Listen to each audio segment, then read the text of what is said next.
Government অ্যাসিস্ট্যান্সের উপর চলে যায়, মেডিকেড, ডিসেবিলিটি, জি welfare, SNAP benefits, things like that. তো ওইটা হচ্ছে ওদের রিজনিং। ওয়েলফেয়ার এবং পাবলিক বেনিফিটসকে টার্গেট করে তারা এখানে আসছেন বা আসতে চাচ্ছেন, তাদের বেলায় তারা রিঅ্যাসেস করবে যে অ্যাপ্লিকেশনগুলো আছে, দে উইল বি রিঅ্যাসেসিং এভরিথিং। যাদের ইন্টারভিউ ডেট মনে করেন জানুয়ারির 20 তারিখে আছে, আমার কাজিনের আছে, এরকম অনেকজনের ওনার আত্মীয়র মধ্যে ইন্টারভিউ আছে 20 তারিখে, সেই ক্ষেত্রে কি তাদের ইন্টারভিউগুলো প্রসিডিউরগুলো ঠিক মতো চলবে? নিউ ইয়র্কে যদি কেউ স্ন্যাপ বেনিফিট নেয় তাহলে এটা কি পাবলিক চার্জে পড়বে? রঞ্জা, প্রথমেই আমরা আজকে চলে যাই আমাদের আজকে বিষয়। অবশ্যই এটা একটা আমাদের ব্রেকিং নিউজ বলা যায় বা হট নিউজ আমাদের জন্য, এবং এটা পুরো ইমিগ্রেশন ওয়ার্ল্ডে একটা মানে ধামাকা হয়ে গিয়েছে। সবাই দেখতেছে কেন হচ্ছে, কারণ অনেকের আত্মীয় স্বজন ইন্টারভিউর জন্য ওয়েট করছে, অনেকেই ভাই ব্রাদারের জন্য ইন্টারভিউ করছে, ইমিগ্রেশন ভিসা ডেফিনেটলি সবাই তো অপেক্ষা থাকবেই। তো এই আতঙ্ক থেকে বা এই আশা, কি হবে তাদের ভবিষ্যৎ, সেই পরিপ্রেক্ষিতে আমি আপনার কাছে অনেকগুলো প্রশ্ন করব পর্যায়ক্রমে। শুরু করছি আপনাকে দিয়ে। আজকে আপনার কাছে কি ইমিগ্রেশন ওয়ার্ল্ডের নিউজ আছে? আমরা কিছুটাতে পেয়েছি অলরেডি, আর কোনো তথ্য যদি অন্যান্য ক্যাটাগরির জন্য থাকে, তা আমার তো মনে হয় নাই, যে তোরা সাসপেনশন করে দিচ্ছে 21 তারিখ থেকে। সেই ক্ষেত্রে আপনি কি বলবেন দর্শকদের জন্য? হ্যাঁ স্যার, তো আপনি ঠিক বলেছেন। আনফরচুনেটলি বাংলাদেশ এই নোট লিস্টে আছে। আর আপনি ঠিক বলেছেন টাইমলাইনটা। জানুয়ারি 21 থেকে শুরু হবে। আর এবং এটা আপনিও ঠিক বলছেন কি immigrant, it's only applies to immigrant visas. তো ওই জন্য যারা টুরিস্ট ভিসার জন্য অ্যাপ্লাই করছে বা নন ইমিগ্রেন্ট ভিসার জন্য অ্যাপ্লাই করছে, তারা এফেক্টেড হবে না। জি ইট উইল অ্যাপ্লাই যারা মানে ইমিগ্রেন্ট ভিসার জন্য অ্যাপ্লাই করছে, which includes গ্রিন। তো এই ব্যানটা স্টেট ডিপার্টমেন্ট ক্ল্যারিফাই করেছে again only for immigrant visas. আর আপনি যে বলেছেন কি ওদের রিজনিংটা কি, এটা কেন হচ্ছে, তো স্টেট ডিপার্টমেন্টের যেই রিজনিংটা দিয়েছে ওরা ওরা দিয়েছে কি আম, যেই ওরা পাবলিক চার্জ যে একটা ক্লজ থাকে, ওইটা it's related to do with that. তো when I say public charge, তার মানে যখন আমি পাবলিক চার্জেস সামান যারা গভর্নমেন্ট অ্যাসিস্ট্যান্স এর উপর ডিপেন্ড করে, তো ওই জন্য ওরা বলেছে কি এই দেশ যারা মানে অনেক যতগুলো দেশ আছে, এই কান্ট্রিজ গুলো থেকে এখন ইমিগ্রেন্ট ভিসাস পজ করবে, কেননা there is a fear of মানে them becoming quote unquote public charges. That means যারা গভর্নমেন্ট অ্যাসিস্ট্যান্স এর উপর চলে যায়, মেডিকেড, ডিসেবিলিটি, জি welfare, SNAP benefits, things like that. তো ওইটা হচ্ছে ওদের রিজনিং। জি আর অনেক you know in general World Cup হচ্ছে এই বছরে, তো অনেক লোকেদের কোয়েশ্চেন্স আছে কি ওরা আসতে পারবে না কিনা। তো অ্যাগেন টুরিস্ট ভিসাস এটা not yet affected. Okay, but এখানে তারা কিছু মেডিকেল ইস্যুসও মেনশন করেছেন, specifically cardiovascular disease, respiratory disease, diabetes.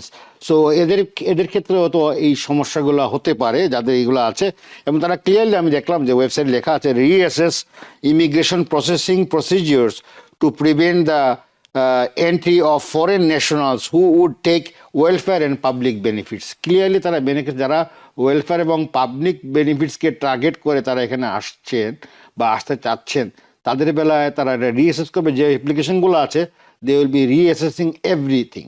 তাদের হেলথ কন্ডিশন থেকে শুরু করে ফাইন্যান্সিয়াল, এডুকেশনাল কোয়ালিফিকেশন, তারা নিজেরা এখানে এসে কি প্রতিষ্ঠিত হতে পারবে কিনা without taking public charges and benefits, এটাও তারা দেখছে।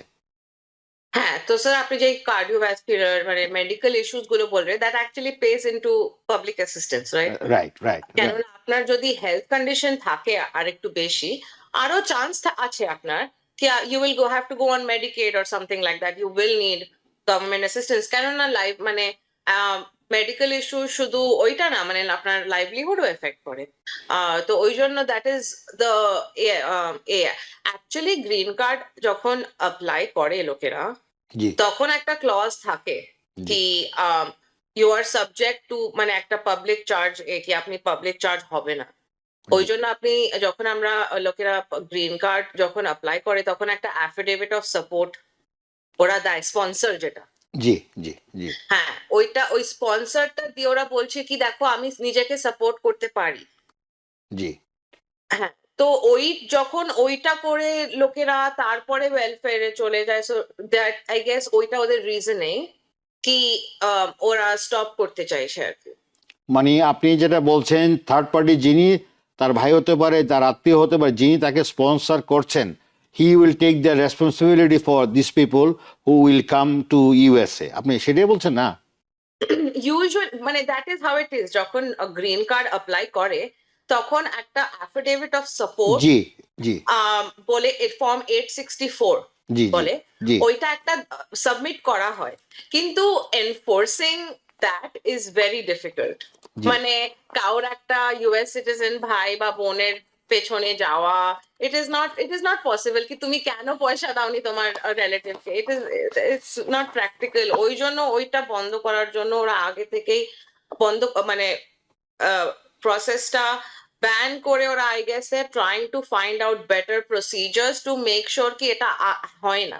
জি, তো ওই জন্য আপনি যে বললে কি কি আগে হতে পারে, আই থিঙ্ক ওরা যদি একবার দে ফিগার আউট দ্য প্রসিজার কি কিরকম করে এটা বন্ধ করা হয়, দেন দে মানে ওরা আবার শুরু করে দেবে। জি। তো এখন তারা যে এটা ইনডিফিনিট পিরিয়ডের জন্য জানুয়ারি 21 থেকে এফেক্টিভ করতে যাচ্ছে, এবং ইনডিফিনিট পিরিয়ডের জন্য এটা কোনো সার্টেন টাইম ফ্রেম তো ওনারা দেয় নাই যে এতদিনের জন্য না, এটা বন্ধ করা হলো। তো আমরা জানি না আমরা কবে আবার এটাকে আমরা আবার ইন এফেক্ট নিয়ে আসতে পারবে, বা ওরা কবে এটা ইন অ্যাক্টিভ সিচুয়েশনে নিয়ে আসবে সেটা বলা প্রয়োজন। অনেকে আমাকে পার্সোনালি ফোন করেছেন আজকে এগুলো দেখার পরে। অনেকে আমার শো দেখেন বা আমাদের শোগুলো দেখেন, তো উনি বলছে জানান ভাই আজকে যখন আপনি যাচ্ছেন আপনি জিজ্ঞেস করবেন যাদের ইন্টারভিউ ডেট মনে করেন জানুয়ারির 20 তারিখে আছে, আমার কাজিনের আছে এরকম অনেকজনের, ওনার আত্মীয়র মধ্যে ইন্টারভিউ আছে 20 তারিখে, সেই ক্ষেত্রে কি তাদের ইন্টারভিউগুলো প্রসিডিউরগুলো ঠিক ঠিক মতো চলবে? আম, এখন অব্দি ইয়েস, যাদের 20th জানুয়ারিতে আছে you should go for your interview, জি, প্রসেস হবে। বাট আচ্ছা, if your interview is on the 21st or after, মানে প্রবাবলি ক্যান্সেল হয়ে যেতে পারে। জি, জি, জি। বাই দ্য বাই একজন অলরেডি আমাদের কাছে প্রশ্ন আসছে ফেসবুকে, নাসির হোসেন সাহেব জানতে চাচ্ছেন, এটা অবভিয়াসলি এটাই হবে, নিউ ইয়র্কে যদি কেউ স্ন্যাপ বেনিফিট নেয় তাহলে এটা কি পাবলিক চার্জে পড়বে? SNAP benefits, yes, EBT, SNAP benefits public এটা চার্জ, পাবলিক চার্জের আন্ডারে আসবে, জি, জি, পাবলিক অ্যাসিস্ট্যান্সে পড়ে। পাবলিক অ্যাসিস্ট্যান্সে পড়ে, জি, জি, জি।